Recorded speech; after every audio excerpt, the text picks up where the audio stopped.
اللہ پاک یہ ارشاد فرما رہا ہے کہ رسول اللہ صلی اللہ علیہ وآلہ وسلم کا تمہاری طرف بھیجے جانا یہ تمہارا حق نہیں تھا، یہ میری کمال شفقت اور مہربانی ہے کہ میں نے اپنا محبوب تمہیں عطا فرما دیا۔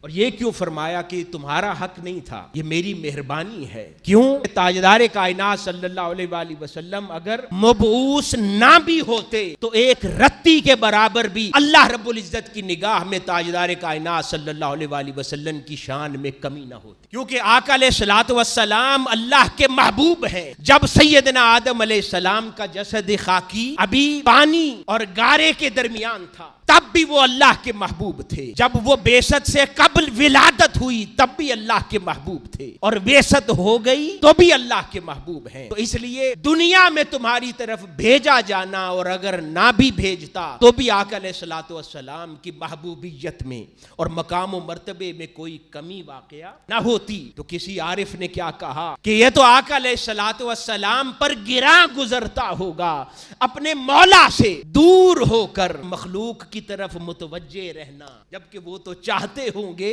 اپنے مولا کی یاد میں گم رہنا۔ تو اس لیے اللہ رب العزت نے یہ کرم نوازی آقا علیہ الصلوۃ والسلام کو بھیج کر امت محمدی صلی اللہ علیہ وآلہ وسلم اور کل انسانیت پر فرمائی۔